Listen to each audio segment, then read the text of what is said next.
Assalamualaikum warahmatullahi wabarakatuh to our viewers who are watching, especially Sahadim, and to our group members here, Shahmi, Safi, and Shamir, for delightfully being with me today to discuss on our topic, which is the theme for our topic is sports and youth. So we are going to discuss on how can Malaysia produce more world-class athletes. If you ask me personally, when we talk about world class athletes, what are the standards of breeding world class athletes? For me, in my opinion, in my respective opinion, is you breed athletes to achieve medals, to achieve what we call it that to achieve results, delight results in Olympic, in sport stages, in big stages, and we need to have a lot of workforce for it. We need to have a lot of athletes to prepare for it. So, what are the ways for us to prepare on athletes to achieve these medals? We need to start from school. Like, for example, physical education in school. We already made it mandatory, but for the teachers need to be well trained in order for them to train students to teach them the basics of sports, of every sports, football, basketball, let it be rugby or something like that. And these teachers are not meant only to fill in the quota. If there are no teachers, then they suit the teachers, they throw the teachers into physical education just like that. So what are your opinions on that, Shami? Okay, I would like to, in my point of view, to like be more interested and well known about sports. Actually, my brother Anas.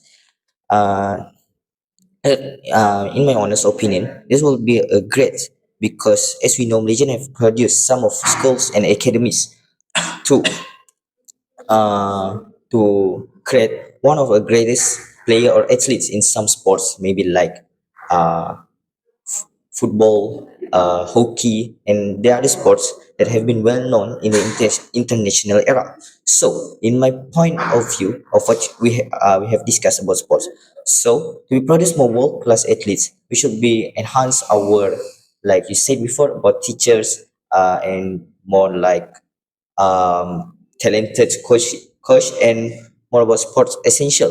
So, if we like um give them complete essential sports, it can be more be produce more world class athletes and help them to improve their maybe like trainings and their routine of a day. So what you guys to be more to talk about this point so we can elaborate more. What about your guys' opinion? So first of all, I agree with both of you, but especially with Anas that we need to start produce athletes from school. So for me, as you have said that Malaysia has created many sports academy and train and give training to them in the early age, but it but for me, we need to focus to produce a solid team that can help our country to win a medal. So let's take an example about the whole academy, football academy. So for me, a sport academy like this should focus on a team instead of just focus on training one player, because in Malaysia that we always know that all of the player are excels in the junior stage, but they fail to transition to the professional or professional stage. Senior stage. So the senior stage. So for me, this is a loss for us because we can we can develop a transition program to help them stay stay their performance and maybe increase our ranking in the sport. So that's all from me. So how about you, Safi? In my opinion, I agree with Anas about the teacher in physical education should have expectation in physical education. This is because physical education teacher plays a crucial role in uh, examining the talent in the student. Also, I think that the government should uh, make a good education system so that this sports player can enhance their education in university. Uh, Even though they have sport, they're also good at education. Um, Sorry for interrupt, Anas, but to my point of view, without just talking about some of education and academies from our discussion before, so I'm totally agree with you guys. Because of the academies, we can totally like creates one of the best player Shami mentioned. Like maybe he want to talk about Arif Aiman from like Muqtada Hari Academies. They have been one of individual player that we know have well known right now is one of professional player. That's international is also might be like to loan him right now. But besides only talk about academies, maybe we can know about how the government can take a place to be more to improve our athletes from their starting until right now to be more focused on to like beside just focus on individual and totally like Shami said be on teamwork so we can more explore sports from the nation. So, to add on, yes, I totally agree with all of you. You said about academics, you said about, like Shami said, about coaches, when train coaches, like Shami said about physical education teachers, and also what Safi had said.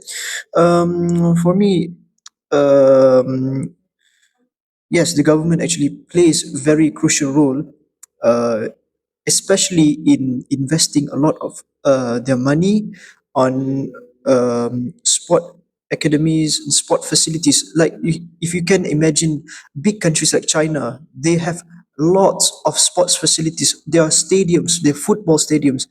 It's one of the one of the yeah, very multiple stadiums in the world. And besides, the government also plays a crucial role in auditing, in to manage funds in sport associations. What do I mean by this is to follow the ethics. For example, if they want to allocate funds, they should execute a legal way to a structured way to see the standards of the sport associations. Like if the sports association can allocate funds to develop facilities, this can actually enhance a, a very positive impact for these athletes. And they also, for sports association, this is very important. They need to ensure fair selection, not based on cronyism, not based on cables. This is Favoritism. yes, favoritism, and this is what I call meritocracy. Okay. Move on to the next. So for me, best what you have said that we need to focus on more early stage to the senior stage, right? So as for us that he said about funds. So for me, government or private sector can use their funds to sponsor many tournaments. That means that we create many tournaments to make the players to get used to competition environment. So they can learn to how to handle the pressure. This can help them to improve their their psychological state. So that they are no such excuse such pressure because they have used to train and they used to compete in tournaments. I totally you're that's right, totally, Shami. But in your point of view, I'm really clear about it. So I would like to get some of opinion from our brother Safi. What you would like to talk about? Should be esport be considered as an official sports in Malaysia? Besides just talk about sports nowadays, like more cardio sports. What about esports? Safi, can you explain to us? I think esports should be considered as sport in Malaysia because it has a big potential. For example, in the 24, there is MSC, MLDB competition, and SRG win the number one and bringing back the $1 million worth at least worth as 4 million ringgit. And the one who was announced as the most valuable player or MVP is from Malaysia, which is Sekis. And I think esport is can do in Malaysia. May I ask a question, Safi? Yes. Are you one of fans of RSG team? SRG. Sorry, forgive me. I'm not into it, but I read the news. You read news. You're good for well-known about sports in Malaysia, right?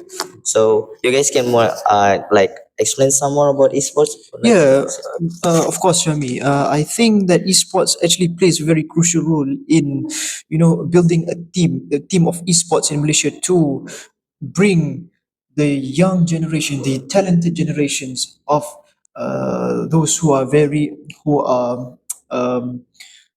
a fan of esports, they can train. You see, Malaysia has a lot of potential, very big potentials in esports.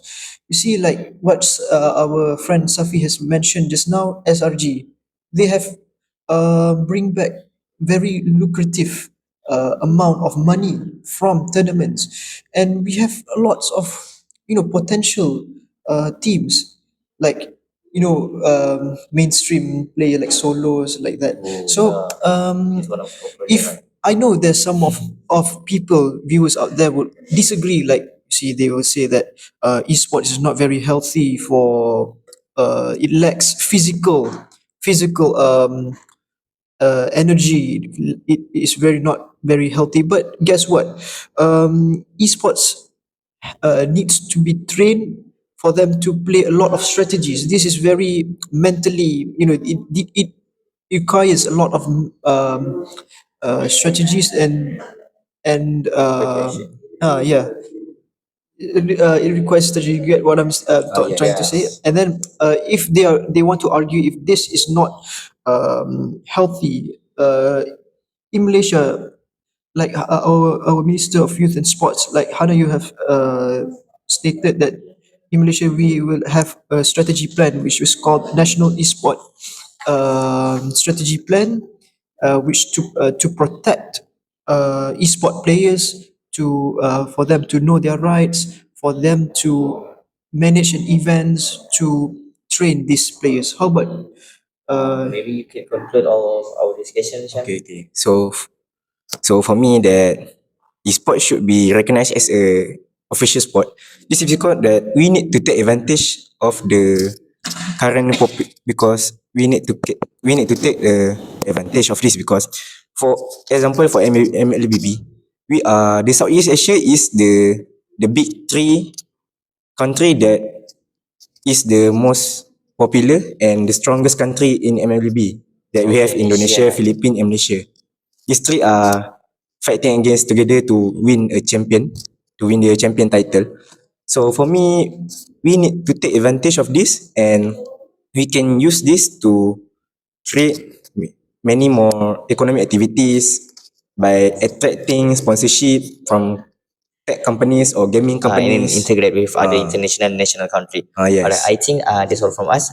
It is one of a good discussion from sports, so I hope this can give an impact from our discussion.